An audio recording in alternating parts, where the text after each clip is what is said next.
আমার সিজারের সময় রক্ত স্বল্পতা দেখা দিয়েছিল। তখন একজন হিন্দু মেয়ে আমাকে রক্ত দিয়েছেন।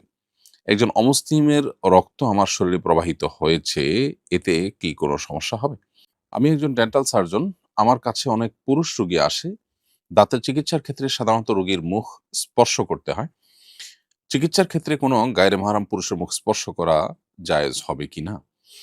আ আপনার প্রশ্নের উত্তর হলো যে, পুরুষরা পুরুষ রোগীরা পুরুষ ডাক্তারের কাছে, মহিলা রোগীরা মহিলা চিকিৎসকের কাছে যাওয়ার চেষ্টা করবেন এবং সেই পথ যদি কোনোভাবেই খোলা না থাকে, আপনি এমন কোনো জায়গায় আছেন যে এই রোগের জন্য কোনো উম মহিলা হয়ে পুরুষ চিকিৎসক পাচ্ছেন না কিংবা পুরুষ হয়ে কোনো পুরুষ উপযুক্ত ভালো আ ডাক্তার পাচ্ছেন না। সেক্ষেত্রে কোনো নারীর কাছে যদি কেউ ট্রিটমেন্ট নেন সেটি জায়েজ হবে। আপনি অ্যাজ এ ডক্টর যদি কোনো পুরুষ পেশেন্ট পান, তাহলে সেক্ষেত্রে অন্য পুরুষ পেশেন্টদের কাছে তাকে যাওয়ার জন্য পরামর্শ দিতে পারেন এবং সে রাস্তা আমাদের বাংলাদেশের প্রেক্ষাপটে আ অবশ্যই সুগম এবং অনেক বেশি খোলা আছে। একজন নারী হিসেবে আপনি নারী এবং শিশুদের চিকিৎসা করবেন। আমি জানি এতে হয়তো কিছুটা পেশেন্ট আপনার কমে যাবে এবং এটা আপনার জন্য একটু স্ট্রাগল এর হবে, একটু চ্যালেঞ্জিং হবে। কিন্তু এই চ্যালেঞ্জটাই তো দিনের খাতিরে আমাদেরকে নিতে হবে। আমরা যদি একটা সুস্থ সুন্দর সমাজ গড়তে চাই, তাহলে সেক্ষেত্রে সে সমাজের মধ্যে এই পশ্চিমা সংস্কৃতির যে প্রভাব, যেটার ফলশ্রুতিতে আমরা আমাদের দিনের দিক থেকে ক্ষতিগ্রস্ত হচ্ছি, সাংস্কৃতিক দিক থেকে ক্ষতিগ্রস্ত হচ্ছি, সে থেকে বাঁচবার জন্য আমাদের প্রত্যেককে যার, যার জায়গা থেকে সংগ্রাম করতে হবে। এই যে কোরবানি, এই যে ত্যাগ বা স্যাক্রিফাইস আপনি করবেন, এর ফলে আল্লাহ তাআলার কাছে আপনি আজর এবং বিনিময় লাভ করবেন। হ্যাঁ, কোনোভাবে যদি এমন হয় যে কোনো পুরুষ আ আ ডাক্তার নেই এটার জন্য এবং পুরুষ ডাক্তারের কাছে যাওয়াটা তার জন্য অনেক দুঃসাধ্য, কঠিন। তাহলে সেক্ষেত্রে নিরুপায় হিসাবে আপনি অবশ্যই এরকম রোগীর ট্রিটমেন্ট করতে পারেন এবং সেক্ষেত্রে গ্লাভস ইত্যাদি ব্যবহার করে নিয়ে আপনি যতটুকু না হলে নয়, ততটুকু স্পর্শ করবেন এবং ফিতনা থেকে বেঁচে থাকার জন্য সর্বাত্মক চেষ্টা করবেন। আল্লাহ রাব্বুল আলামিন চান আমরা যেন পবিত্র থাকি, আমাদের সমাজটা যেন পরিচ্ছন্ন থাকে, নোংরামিতে যেন ভরে না যায়।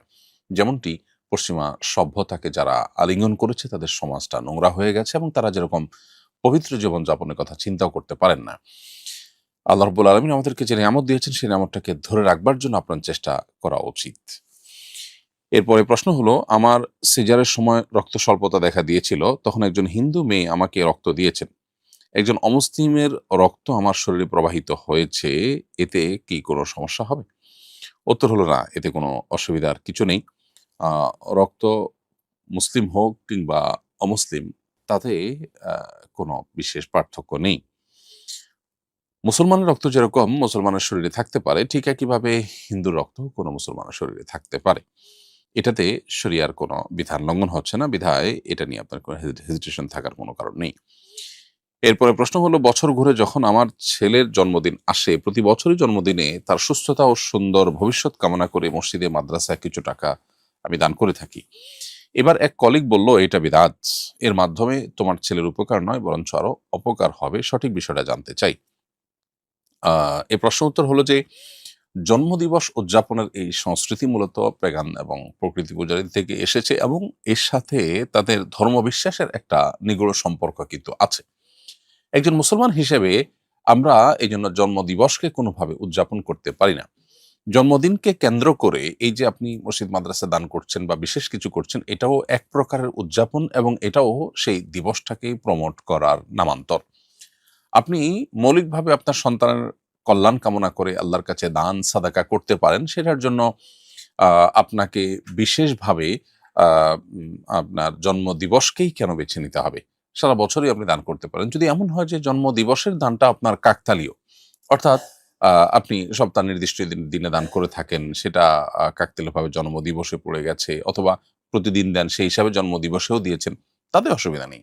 কিন্তু যদি জন্মদিবসকে কেন্দ্র করে দেন, তাহলে জন্মদিবসকে আপনি বিশেষভাবে উদযাপন করছেন এবং আ এই যে উদযাপন সেটাও তো আ অমুসলিমদের সাথে সাদৃশ্য গ্রহণ। নবী সাল্লাল্লাহু আলাইহি ওয়াসাল্লাম পরিষ্কারভাবে আমাদেরকে বলেছেন, "মান তাশাব্বাহা বিকওমিন ফাহুয়া মিনহুম", যে ব্যক্তি কোনো সম্প্রদায়ের মানুষের সাদৃশ্য গ্রহণ করবে বা কারোর মতো হওয়ার চেষ্টা করবে, সে কিন্তু তাদের অন্তর্ভুক্ত হয়ে যাবে। এজন্য এটা আপনার জন্য জায়েজ হবে না। তবে আপনার কলিগ যেটা বলেছেন বেদাত, এখানে বেদাত হওয়ার ইস্যু নেই।